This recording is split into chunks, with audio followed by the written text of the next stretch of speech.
যদি আসমানের পানিতে হয়, আপনাকে সেচ না লাগে, আপনাকে খাদ দিতে না হয়, তাহলে প্রত্যেক 10 মণে 1 মণ 10 মণে 1 মণ এই পরিমাণ করে ওষুধ আপনাকে আল্লাহ রাব্বুল আলামিনের নামে দিতে হবে। কিন্তু আমাদের দেশে বর্তমান জামানায় কোনো একটা ফসল বিনা সেচে হয় না, বিনা খাদে হয় না। আমাদেরকে পানি দিতে হয়, আমাদেরকে খাদ দিতে হয়, তারপরে জমিন থেকে ফসল পাই। তখন রব্বুল আলামিনের নবী বলছেন প্রত্যেক 20 মণে 1 মণ 20 মণে 1 মণ, এটা হলো নিয়ম। 1 মণ দিতে হবে 20 মণ যদি ফসল হয়, এটা হলো আল্লাহর হক। এবার 19 মণের ভেতরে হিসাব হবে কতটি খরচ করেছে আদিদার, কতটি খাদ দিয়েছে আদিদার, এগুলো সব মাইনাস করার পরে আপনার ভাগ কতটি, তো 4 মণ কিংবা 5 মণ আপনি নিয়ে নেবেন, আর বাকি ভাগটা আদিদার নিয়ে নেবে, ঝামেলা চুকে গেল। কিন্তু এইবার নিজে আপনি বলুন তো, এ কানুনে মানবার বিষয়ে আহলে হাদিসের বাচ্চারা কয়জন অগ্রণী ভূমিকা পালন করে? কটা লোক আছে দেশে? 100 মণ যদি ভুট্টা হয় 5 মণ ভুট্টা আল্লাহর নামে বের হবে, 100 মণ যদি গম হয় 5 মণ গম আল্লাহর নামে বের হবে। যদি এই নিয়মটাকে মানতাম তাহলে ইসলামী অর্থনীতি, যে দেশে গরিব থাকবে না ফকির থাকবে না, কত সত্য কথা। আমার গ্রামে কোনো ফকির থাকতো, আমার গ্রামে কোনো গরিব থাকতো, একটাও কোনো গ্রামে আপনি গরিব পাবেন না। ওরা আপনার গম ওই ওষুধ থেকে পেয়ে যাবে। যদি 10 বাড়ি থেকে 8 মণ করে পাই, তাহলে 5 মণ গম একটা ফকিরের পরিবারের জন্য যথেষ্ট হয়ে যাবে। ওকে পরের বাড়ি বাড়ি দাঁড়ে দাঁড়ে দাঁড়ে দাঁড়ে ঠকুর খেয়ে বেড়াতে হবে না। কিন্তু যেই তিমিরে ছিল এ দেশের ফকিরেরা, সেই তিমিরেই আছে। আর আমি আর আপনি আমার নিজের মতো করে আইন ফলো করে চলেছি। ওষুধ বের করেছি বাবজি? বলছি হ্যাঁ বের করেছি।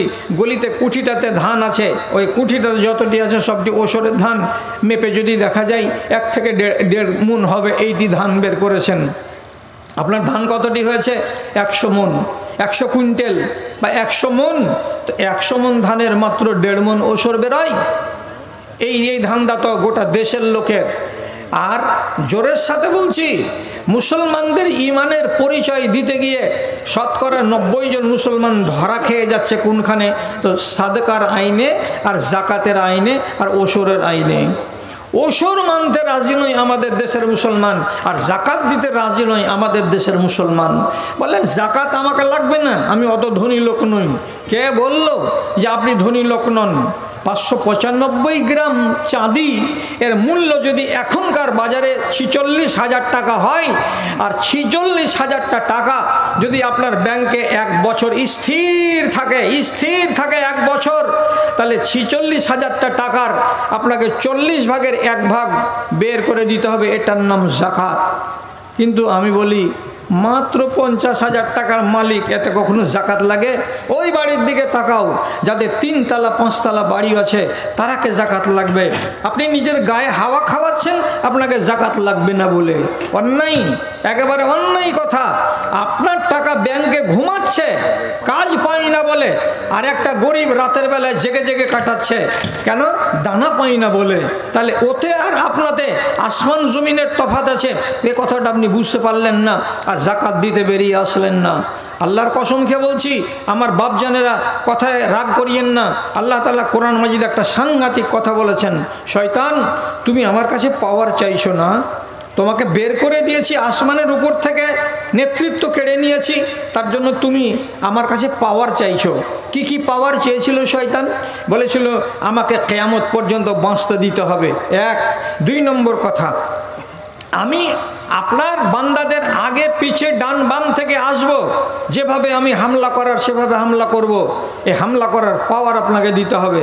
2 3 নম্বর কথা, আমার শেকেল আমি ওদেরকে দেখাবো না, কিন্তু ওদেরকে আমি দেখব। এটাও আল্লাহ তাআলা মঞ্জুর করেছেন। এবং চেহারা পরিবর্তন করব। আমি কখনো সাপ, কখনো বিচ্ছু, কখনো বিজি, কখনো আর কিছু হয়ে আমি তাদেরকে ভয় দেখাবো। এটাও আল্লাহ তাআলা মঞ্জুর করে নিয়েছেন। তারপর সব থেকে যেটা কড়া কথা, আপনি কালকেই জিজ্ঞেস করবেন কোনো না কোনো আলেমকে গিয়ে, আপনার সন্দেহ দূর হবে না। কেন যে আমি দূরের মানুষ, তো আমি কি থেকে কি বলে দিয়েছি বলে আপনি তখন সংশয় দূর করতে যাবেন আপনার দেশের আলেমের কাছে। বাধা নেই, নিশ্চয়ই যাবেন। আল্লাহ তাআলা বলেছেন যেটা সাংঘাতিক কথা ইবলিস শয়তান সম্পর্কে, সেটা হলো এই শারিকুহুম ফিল আমওয়ালি ওয়াল আওলাদ। ইবলিস শয়তান তোমাকে এতটি পাওয়ার দিলাম, দেওয়ার পরে রব্বুল আলামিন বলছেন তোমার মিষ্টি আওয়াজ দিয়ে এদেরকে যত পারো গুমরাহ করে নাও, জাহান্নামের পথিক বানিয়ে নাও। 1 2 নম্বর আল্লাহ তাআলা বলছেন তুমি যদি পারো তো বানি আদমের মালে ভাগ বসিয়ে নাও, আর তুমি যদি পারো আদমের সন্তান সন্ততিদের ছেলে পিলেতে তোমার ভাগ বসিয়ে নাও। আমি তো মানবের আওলাদে তোমাকে ভাগ দিয়ে দিলাম, আমি মানুষের রুজিতে মানুষের মালে তোমার ভাগ বসিয়ে দিলাম। যদি পারো তো ওদের মালে ভাগ বসাও, আর যদি পারো তো ওদের ছেলে পিলেতে ভাগ বসাও। কত সাংঘাতিক কথা! ইবলিস আমার মালে ভাগ বসিয়ে নেবে, এটা সহজ কথা? ইবলিস আমার বাচ্চা আমার আলাউলাদের ভিতরে ও একটাতে ভাগ বসিয়ে নেবে, এটা সহজ কথা? এটা মেনে নেবেন আপনি? আপনি বলবেন কেমন করে, এটা তো আগে বুঝাও। কেমন করে এটা বুঝাতে গেলে আপনাকে সহজে বুঝে নিতে হবে। আপনার গোলাটাতে কতটি গম আছে? গোলাটা তো বড় সাইজের। আপনি বললেন এই গোলাতে আমার এই মোটামুটি 50 কুইন্টাল গম আছে। আপনার গম এইটি, বাস ভালো কথা। 50 কুইন্টাল গমের ওসর বের হবে, প্রতি কুইন্টালে প্রতি 20 কুইন্টালে 1 কুইন্টাল, তাহলে এখানে 2.5 কুইন্টাল মতো আপনার ওসর বের হবে, যেহেতু 50 কুইন্টাল আছে। আপনি ওই গমের যে গমটি এখানে ভরা আছে মাপ করে 2.5 কুইন্টাল গম আলাদা জায়গায় যদি ওসুর নাম দিয়ে বের করে না রেখে টোটালের ভেতরে ভরে দিয়ে থাকেন, যাই বলল মৌলভী সাহেব আমার বলো তো আমার, আর ওসুর বলো তো ওসুর, এখানে আমার এইটি ধন রাখা আছে, এই 15-20 কেজি বাইরে আমি রেখেছি। যদি এমনটা হয় আর আপনার মাপ আপনার হিসাব যদি ঠিকঠাক না মিলে, তার মানে হলো কি আল্লাহর একটা অংশ যেটা ছিল সেটা আপনি ঠিকঠাক বের করেননি, নিজের মালের ভেতরে ভরে রেখেছেন। তাহলে এইবার আল্লাহ রাব্বুল আলামিন এই মানুষটাকে বলছেন শারিকুম ফিল আমওয়ালি ওয়াল আওলাদ, বানি আদমের মালের ভেতরে তোমার মাল তুমি নিজে গুছিয়ে নাও। ওই জায়গাতে আপনারও মাল আছে, ওই জায়গাতে 1 কুইন্টাল 1.25 কুইন্টাল মাল ইবলিস শয়তানেরও আছে। ওই মালকে আপনি যখন ভাঙিয়ে খাবেন, হালাল মালের সঙ্গে টুকি টুকি করে আপনি হারাম মালও খাবেন। এটা কার মাল ছিল? তো এই মালটা ছিল গরিবের। এই মালটা কার ছিল? এটা ছিল ইয়াতিমের। মালটা কার ছিল? মাদ্রাসাওয়ালাদের। আপনি সেগুলোকে সব মেরে দিয়েছেন, যার কারণে ওখানে মাল 2 রকমের মিশে আছে, একগুলো হলো আপনার আর একগুলো হলো ইবলিস শয়তানের। কে মানবে? কেউ তো মানে না এটা কথা। আচ্ছা, তারপরে আল্লাহ তাআলা আবার কি বলছেন? ওদের ছেলেপিলিতে ভাগ বসাও। তো ছেলেপিলিতে কেমন করে ভাগ বসাবে? আপনি জানেন না, আপনি জানেন না, আপনাকে জেনে নিতে হবে, শিখে নিতে হবে। আমার গ্রামে যদি আল্লাহ না করে কোনো একটা জেনার বাচ্চা পয়দা হয়, একটা জেনার বাচ্চা পয়দা হয়, তো যত জেনার বাচ্চা পয়দা হবে সমস্ত জেনার বাচ্চাগুলোকে তামাম মুফাসসিরিন বলেছেন এগুলো হলো শয়তানের ভাগের। এগুলো আল্লাহ রাব্বুল আলামিনের ভাগ অনুযায়ী তার কাছে আসেনি। কেন? যে স্ত্রীর পেট থেকে বাচ্চাটা পয়দা হয়েছে তাকে হালাল করা হয়নি, হারাম অবস্থাতে তাকে নিয়ে তার পেট থেকে বাচ্চা নিয়েছে। এই বাচ্চাটা রব্বুল আলামিনের পক্ষ থেকে নয়, এটা আল্লাহরই দিয়েছেন কুদরতে, কিন্তু ভাগে পড়ে গেছে কার? তো ইবলিস শয়তানের। এমন বাচ্চা আপনি মনে মনে বলবেন না না না এরকম বাচ্চা আমাদের দেশে হয় না। হয় না তো ঠিক আছে, হয় না। তবে আপনি একটা কথা বলবেন কি, একটা মেয়ে ছেলের তালাক হলো, আপনাদের এই এলাকায় আমাদের এলাকায় বহু জায়গাতে হচ্ছে, মেয়েটি খোলা করে নিল, কোর্টে নিয়ে গিয়ে খোলা করে নিল, 1 মাস ইদ্যত কাটাতে হবে। 1টা মাস ইদ্যত কাটাবার পর ওই মহিলা অন্য কোনো স্বামীকে বিবাহ করতে পারবে। কিন্তু সোমবারের দিন খোলা, তালাক হলো, মঙ্গল বুধ বৃহস্পতিবারের দিন বাদ দিয়ে শুক্রবারের দিন আর একটা ছেলের সঙ্গে বিয়ে হয়ে গেল। কেন বিয়ে হলো? কেন বিয়ে হলো? অথচ রাসূল কারীম বলছেন পরের জমিতে সেচ দিও না। এর মানে কি? ইশারাতে বুঝবেন এই কথাটা খোলা যাবে না, এটা কথাকে হরগিজ খোলা যাবে না। স্ত্রীটা হলো ভূমি, স্ত্রীটা হলো আপনার জন্য জমিন। ওই স্ত্রীকে বলা হচ্ছে, আল্লাহ নবী বলছেন তুমি পরের জমিতে সেচ দিও না বা জল দিও না। এর অর্থ হলো এই, যে মহিলা আগেকার স্বামীকে ছেড়ে দিল, সে আগেকার স্বামীর যদি বীজ তার ফসলে তার জমিতে দেয়া থাকে, তাহলে এটা আছে না নাই এটা প্রমাণ করবে কি? সে তো ঋতুতে, এটা মাসিকে প্রমাণ করবে। একটা নারীর যদি মাসিক হয়ে যায়, তাহলে জানতে হবে তার রেহেম পাক আছে, বাচ্চা কাচ্চা নাই। তাহলে এবার তুমি অন্য জায়গায় বিবাহ করো। মাসিক এলো না, তালাক হলো মাত্র 4 দিন আগে, আর একটা ছেলেকে আমি বিয়ে করে নিলাম। যদি আগেকার পুরুষটার পেটের ভেতরে দেয়া বীজ, সে বীজ থেকে যদি অঙ্কুরিত হয়ে যায় বাচ্চা, তো নতুন স্বামী তো বুঝতে পারবে না। অতএব 9 মাস পরে যে বাচ্চাটা ভূমিষ্ঠ হবে, এই বাচ্চাটা কার হবে? আপনি বলবেন যে বাচ্চাটা আগেকার পুরুষের হবে? না, এ মহিলা যে হারাম কাজ করে নিয়েছে, যার কারণে পেটের বাচ্চাটা আল্লাহ রাব্বুল আলামিনের ভাগ থেকে কেটে ইবলিস শয়তানের ভাগে চলে এসেছে। অতএব যত ব্যভিচারের বাচ্চা হবে, সমস্ত এগুলোকে রব্বুল আলামিন বলে দিয়েছেন শারিকহুম ফিল আমওয়ালি ওয়াল আওলাদ। ওদের আওলাদে তুমি ভাগ বসাও, তোমারও ভাগে 2টা-4টা করে আওলাদ পড়ে যাবে। আল্লাহ রেহাই দেয় আপনাকে, আল্লাহ রেহাই দেয় আমার সমাজকে, আপনার সমাজকে।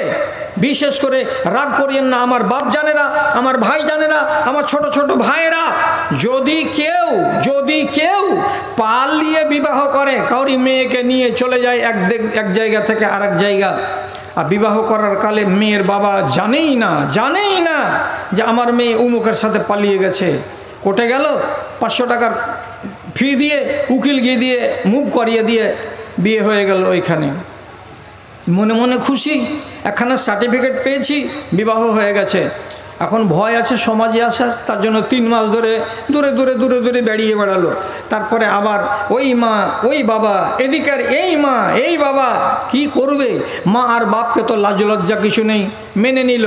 3 মাস পরে সব যখন মিটে গেল, কথাগুলো যখন চাপা পড়ে গেল, তখন সেই ছেলে আর সেই মেয়ে আবার স্বাভাবিকভাবে গ্রামে ফিরে এলো। এরা কে? বলছে এরা স্বামী স্ত্রী। এরা কে? এরা মিয়া বিবি। আল্লাহর কসম, এরা মিয়া বিবি নয়। এবং এরা নিজেদেরকে বলছে মিয়া বিবি, স্বামী স্ত্রী। আবার যথাবিহিত স্বামী স্ত্রীর দাম্পত্য জীবন তারা গত করছে, তারা সহবাস করছে, তারা মিলন করছে। তাদের ঔরসে যদি 1টা বাচ্চা জন্মে, 2টা বাচ্চা জন্মে, 3টা বাচ্চা জন্মে, যতটি বাচ্চা জন্মেবে, এগুলো আল্লাহ রব্বুল আলামিনের ভাগে যাবে না, সব ইবলিস শয়তানের ভাগে চলে যাবে। রব্বুল আলামিন আগেই বলেছেন যতগুলো জেনার বাচ্চা হবে, অবৈধ বিবাহের বাচ্চা হবে, সবগুলো বাচ্চা হচ্ছে তোমার ভাগের। এই জন্য আল্লাহ তাআলা বললেন শারিকহুম ফিল আমওয়ালি ওয়াল আওলাদ, ভাগ বসাও।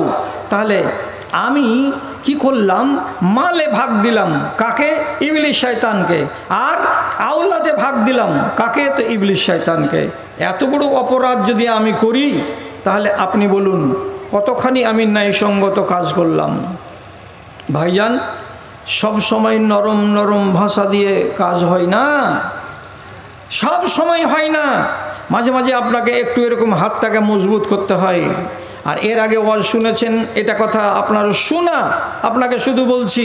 নবীজি হাদিসে বলেছেন মান রা মিনকুম মুনকারান ফালিয়ুগাইয়িরহু বিয়াদিহি।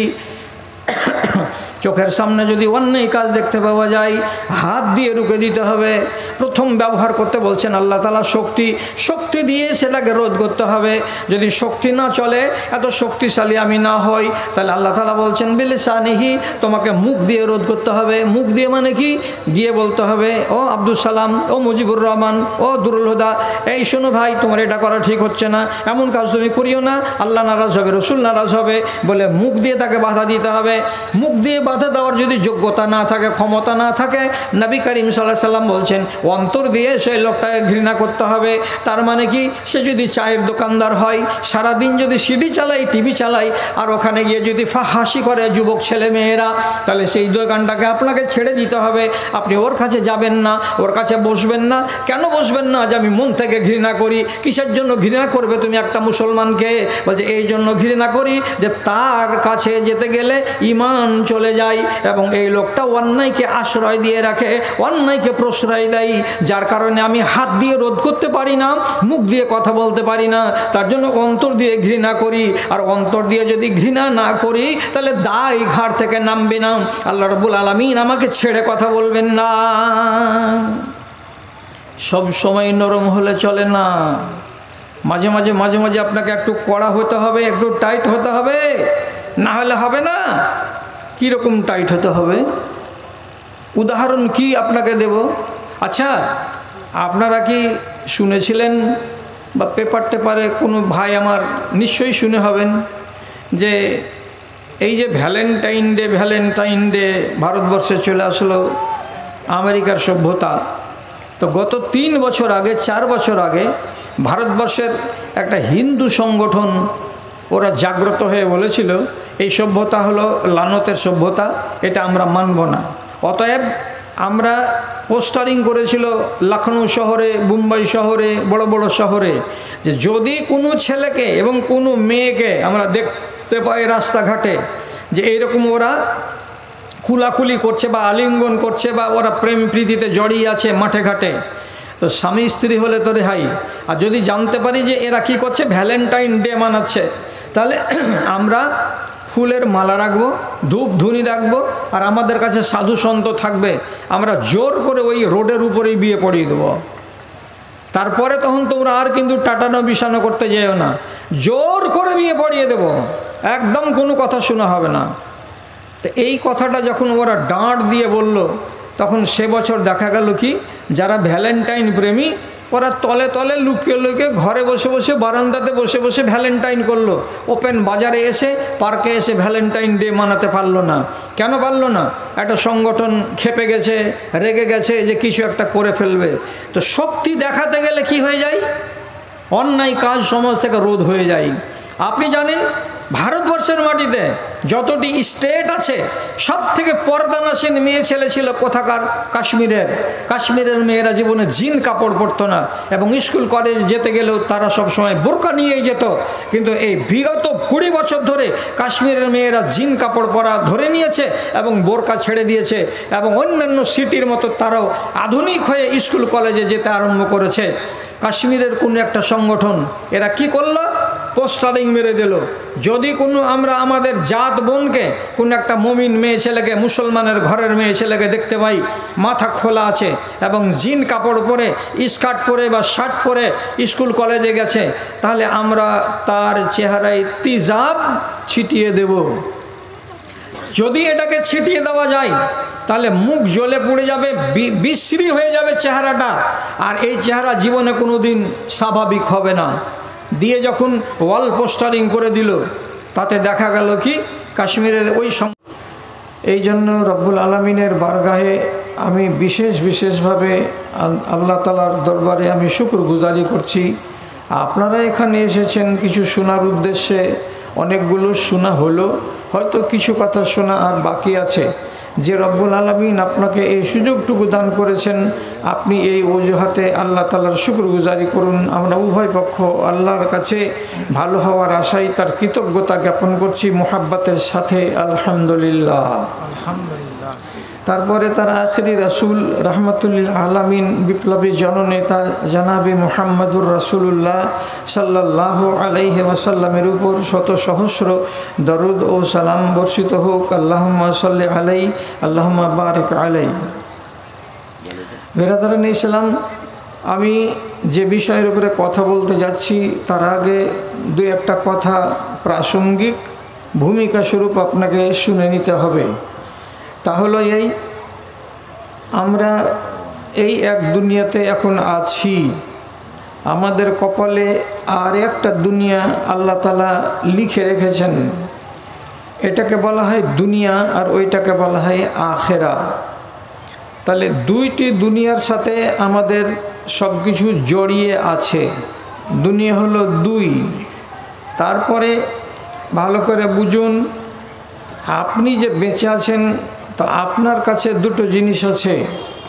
আপনার দেহটা মাটি থেকে তৈরি এবং এটা মাটি থেকে এসেছে, আর যে রূহ আছে এর ভেতরে, এই রূহটা এসেছে আসমান থেকে। এখানেও জোড়া। রূহ যদি দেহের ভেতরে না থাকে তাহলে দেহের নাম আলাদা, রূহের নাম আলাদা। দুজন এক জায়গায় হতে গেলে তার নাম আলাদা। দুটো জিনিস এক জায়গায় আছে, অর্থাৎ আমি দুটো জিনিসকে নিয়ে একসাথে চলছি। এটা হলো দুইটা, এটাও জোড়া। তারপর আল্লাহ রাব্বুল আলামিন বলছেন যে আমি মানুষের সামনে দুটো রাস্তা রেখেছি, ওয়াহাদাইনাহুন নাজদাইন, দুটো রাস্তা। তিনটে রাস্তার কথা আল্লাহ তাআলা বলেননি। একটা রাস্তা চলে যাবে সরল সঠিক হয়ে আপনার ভালো পরিণামের দিকে, একটা রাস্তা চলে যাবে আঁকা বাঁকা হয়ে আপনার মন্দ পরিণামের দিকে। তাহলে আমার চোখের সামনে রাস্তা আছে কটা? সেটাও জোড়া, তার মানে দুটা। এবার আপনাকে এটা মেনে নিতে হবে যে আমরা দুনিয়াতে যে আমলগুলো করি সেগুলো দুই রকম, তিন রকমের হয় না। একগুলো আমলকে বলা হয় নেক আমল, একগুলো আমলকে বলা হয় মন্দ আমল। তাহলে আমলের বেলাতেও দুইটা। তারপরে দুই আমলের জন্য দুই রকমের বিনিময় আল্লাহ রাব্বুল আলামিন ধার্য করে রেখেছেন। হয় ভালো আমল করে মরব তো আল্লাহর জান্নাতে যাব, ওটা একটা। আর মন্দ আমল করে মরব তো জাহান্নামে যাব, এটা একটা। তাহলে মঞ্জিল হলো দুটা, আমল দুইটা, মঞ্জিল দুইটা। আমরা এখানে দুইজন, আমাদের চোখের সামনে যে পথ আছে সেগুলো হলো দুইটা, আমাদের পরিণাম হলো দুইটা। এবার তারপরে কথাটা বুঝেন, আমি আমার আখেরাতে কোন জায়গাতে যাব সেটা আমার আমল প্রমাণ করবে। অন্যের আমল নিয়ে আমার আখেরাত তৈরি হবে না। আমাকে আমার আখেরাত তৈরি করতে হলে নিজে আমল দিয়ে তৈরি করতে হবে। এই জন্য রব্বুল আলামিন কোরআন মাজিদে বলছেন, মান আমিলা সলিহান ফালিনাফসিহি ওয়া মান আসাআ ফাআলাইহা। কেউ যদি ভালো কাজ করে সেটা তার নিজের উপকারে আসবে, কেউ যদি মন্দ কাজ করে তাহলে তার খেসারত তাকেই দিতে হবে, অন্য কেউ দেবে না। আমি যদি ভালো কাজ করে মরি তো যে পরিণামটা ভালো পাবো সেটা আমি পাবো, অন্য কেউ আমার আমলের বদৌলতে পাবে না। আমি যদি মন্দ করে মরি তাহলে এর খেসারত আমার বাপকে দিতে হবে না, মাকে দিতে হবে না, আমাকেই খেসারত দিতে হবে। তাহলে আমলের খেসারত বা আমলের পরিণাম ভালো মন্দ হবে আমার দ্বারাই, আপনার দ্বারাই। ঠিক আছে, তাহলে একটা কথা শিখলাম যে ভালো করতে গেলেও আমি, আর মন্দ করতে গেলে আমি, পরিণাম আমাকেই ভোগ করতে হবে, অন্য কেউ ভোগ করবে না।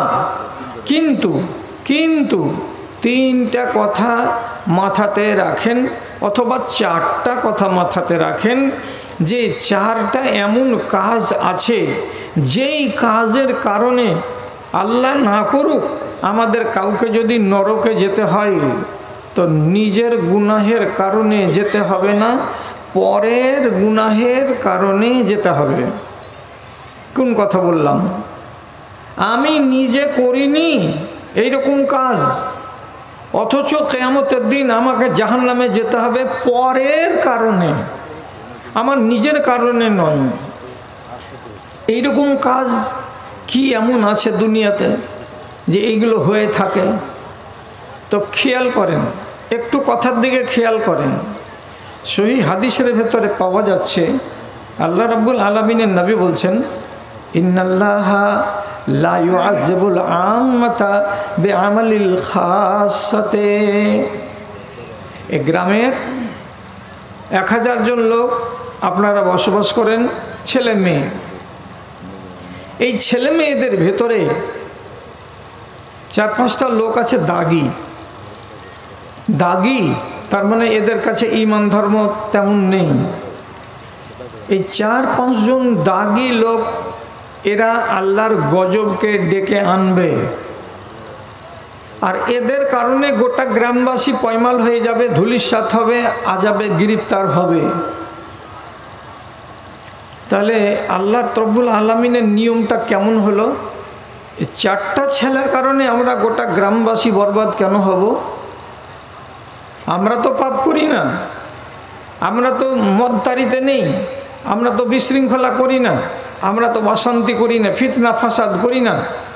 তো তাহলে আমাদেরকে আল্লাহ রাব্বুল আলামিন এই 4-5 মানুষের মন্দ করার কারণে, উশৃঙ্খলপনা করার কারণে কেন ধরবেন?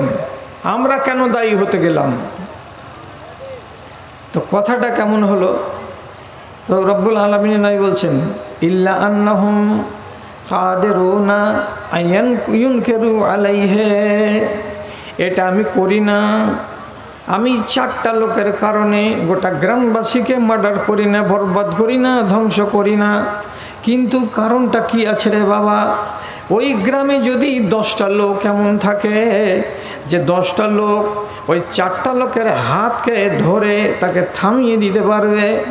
4টা লোক যদি একবার চোখ দেখাই সমাজের মধ্যে দাঁড়িয়ে, অমুকের ছেলে অমুক, তুমি এই রকম মন্দ কাজে জড়িয়ে আছো, খবরদার, তোমাকে সাবধান করে বলছি, তুমি সোজা পথে চলে এসো, নাহলে আমরা কিন্তু তোমার বিরুদ্ধে খাড়ো হয়ে যাব।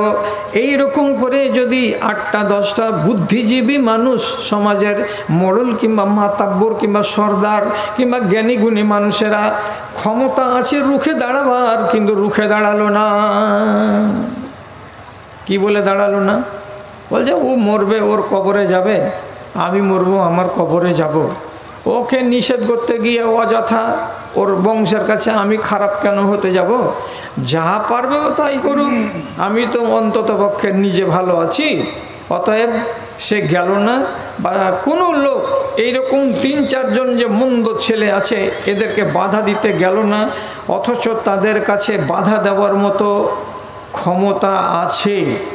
ওরা ইচ্ছা করলেই সমাজ থেকে দুর্নীতিটাকে মুক্ত করে দিতে পারে এবং এটাকে রোধ করতে পারে, বন্ধ করে দিতে পারে, কিন্তু তারা গেল না। তখন আল্লাহ তাআলা কি বলছেন?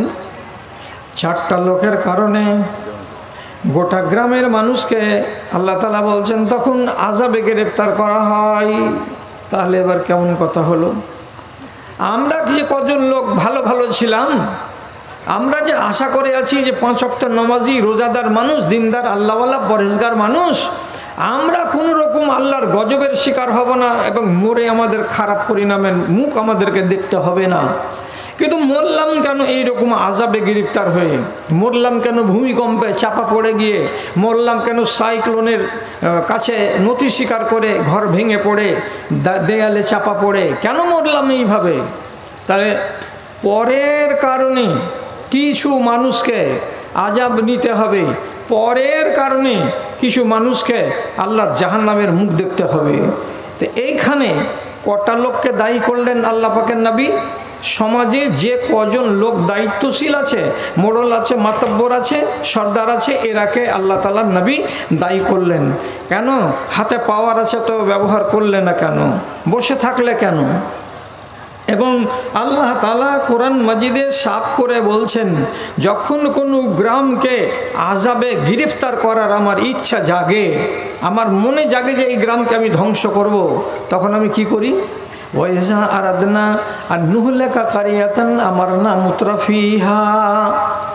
যখন কোনো গ্রামকে বরবাদ করার ইচ্ছা জাগে, যখন আমার ইচ্ছাতে জেগে যায় এই গ্রামকে আমি পয়মাল করে দেব, তখন আমার নজর যায় কোন দিকে? নজর যায় ওই গ্রামের যারা বুদ্ধিজীবী তাদের দিকে নজর যায়, ওই গ্রামের যারা দায়িত্বশীল তাদের দিকে আমার নজর যায়, ওই গ্রামে যারা ধনী ব্যক্তি যাদের হাতে পাওয়ার আছে তাদের দিকে আমার নজর যায়। কি যায়? কেমন করে যায়? তো আল্লাহ তাআলা বলছেন ফাসাকু আমরা রাব্বিহি। ওই ধনী লোকগুলো আল্লাহ রাব্বুল আলামিনের বিধানকে উপেক্ষা করে। কেমন করে উপেক্ষা করে? নীরবতা পালন করে, ঘর থেকে বেরোয় না।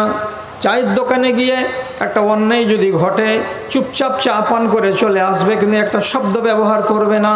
তার মানে আমি কোনো কথা বলে লোকের কাছে খারাপ হতে যাব না, এই জন্য নিজেকে সাবধানী করে রাখে, জীবনে মুখের কথাটা খরচ করে না। এই অমুকের বেটা এ কাজ করো কেন? এই অমুকের ছেলে তোমার এই অসভ্য আচরণ কেন? এমনি বলে কাউকে যে সাবধান করবে এটা কাজ করতে যায় না। তার কারণে আল্লাহ রাব্বুল আলামিন বলছেন হাক্কা আলাইহিমুল কাউল ফাদাম্মারনাহুম তাদবীরা। যেই গ্রামের সভ্যরা, যেই গ্রামের দায়িত্বশীলরা, যেই গ্রামের লেখাপড়া করা লোকগুলো, যেই গ্রামের ওজনদার মানুষগুলো আমার বিধিবিধানকে ভুলে যায়, আমার আইনকে পাত্তা দেয় না, তখন আমি ওদের কারণে গোটা গ্রামবাসীর উপরে আসমান থেকে আযাব নাযিল করে দেই। অতএব তারা তখন ধ্বংস হয়ে যায়, হয় ভূমিকম্পতে ধ্বংস হয় কিংবা আর কোনো আযাব আল্লাহর কাছ থেকে আসে, এসে তারা ধ্বংসের মুখ দেখে। পরের কারণে কোনো কোনো ক্ষেত্রে সাধারণ মানুষকে আযাবে গ্রেপ্তার হতে হয়, সব সময় হয় না। যদি এরকম ঘটনা না ঘটে তাহলে আমার ফয়সালা আমার আমল দিয়ে হবে কিয়ামতের দিন, ভালো তো ভালো, মন্দ তো মন্দ। তাছাড়া ঘটনাক্রমে 100টা গ্রামের ভেতরে 5টা গ্রাম এমন হতে পারে যে যেখানে বদমাশ লোকের সংখ্যা বেড়ে গেছে আর ওইখানে বুদ্ধিজীবী লোকেরা নীরবতার ভূমিকা পালন করে যাচ্ছে, তাহলে আল্লাহ তাআলার আযাব সেই জায়গাতে আসাটা বৈধ হয়ে যায় এবং রব্বুল আলামিন সে গ্রামকে আর রক্ষা করতে রাজি হন না। দাদা আমার, আর একটা কথা শুনেন, আর একটা কথা কি বলবো আপনাকে। একগুলো লোক আমলের পাহাড় নিয়ে কিয়ামতের দিন হাজির হবে, আমলের পাহাড় নিয়ে, অর্থাৎ তার কাছে ভালো আমল আছে, সে নিজের আমলের বদৌলতে জাহান্নামে যাবে না, ও জান্নাতে যাবে, এতটা যোগ্যতা নিয়ে এসেছে। তথাপি এই লোকটাকে আল্লাহ রাব্বুল আলামিন তার হিতে ফয়সালা না দিয়ে তার বিরুদ্ধে রব্বুল আলামিন ফয়সালা করে দেবেন আমল থাকা সত্ত্বেও। কেন? কি এমন অপরাধ লোকটার? কোন ধরনের লোককে এইরকম আল্লাহ রাব্বুল আলামিন কাজটা করবেন?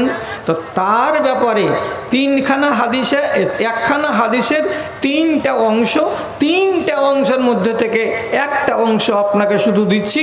ওই জায়গাতে লিখে রেখেছেন রব্বুল আলামিনের নবী, আদ-দায়ুসুল্লাযী ইউকিরু ফি আহলিহি আল খুবসা, যে মানুষটা নামাজ রোজা করা মানুষ, দিনদারি করা মানুষ আর আল্লাহকে রাজি করে মরা মানুষ, কিন্তু তার দুর্বলতা হলো একটাই, এই যে তার বাড়িতে, তার পরিবারে, তার মেয়েরা, তার ছেলেরা, তার স্ত্রী এবং অন্যান্য সদস্যরা এরা দুনিয়াদারিতে মেতেছে এবং দুনিয়াদারিতে মেতে গিয়ে তারা আল্লাহর কানুনকে উল্লঙ্ঘন করেছে।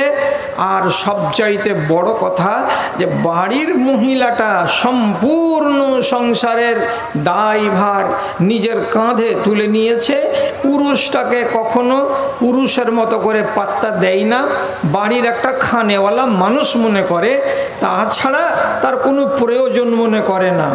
মায়ের বাড়ি যাবে নিজের ইচ্ছাতে, বাজার করতে যাবে নিজের ইচ্ছাতে, কুটুম বাড়ি যাবে নিজের ইচ্ছাতে, স্বামীর কাছে অনুমতি নিতে হবে এ কথাটা তারা প্রয়োজন মনে করবে না।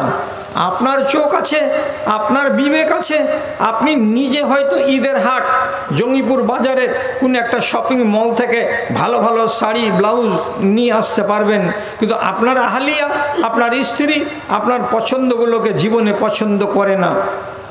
ব্যাগ ভর্তি কাপড় এনে দিলেন, আপনার চোখের সামনে জোর করে ব্যাগ সমেত ছুঁড়ে ফেলে দিল, আর দেওয়ার পরে বলল ঢং আছে কাপড় কেনার, এগুলো কাপড় আমরা পরবো, এগুলো আমার পছন্দের কাপড় নয়, তুমি বাদ দাও, তোমাকে করতে হবে না, আমি আমার চয়েসের কাপড় নিজে কিনে নিব। মেয়েকে সাথে করে মা বেটি চলে গেল, বউকে সাথে করে শাশুড়ি বউ দুজনে চলে গেল, সাথে কোনো মাহারাম নেই, কোনো পুরুষ নেই, কোনো বেটা ছেলে নেই, একাই গিয়ে একটা আজনবীর সাথে দোকানদারি করলো। কত দাম ভাই? 250 টাকা। এত কেন কথা বলো? মাত্র 150 টাকার জিনিসটাকে কত দাম ভাই? 2000 টাকা। তোমাদের কাছে এখানে এসি ঠকবার জন্য নাকি? তোমরা কি মেয়ে ছেলে পেয়েছো বলে মনে মনে ভাবছো যাহা ইচ্ছা তাই করে নেব? অত কাঁচা বেটি ছেলে আমরা নই, ঠিকঠাক দাম বলো, তারপরে এই করো। কত কথা! একটা গায়ের মুসলিম হোক অথবা মুসলিম হোক, এমন দোকানদারের সাথে মাও বলে যাচ্ছে, মেয়েও বলে যাচ্ছে।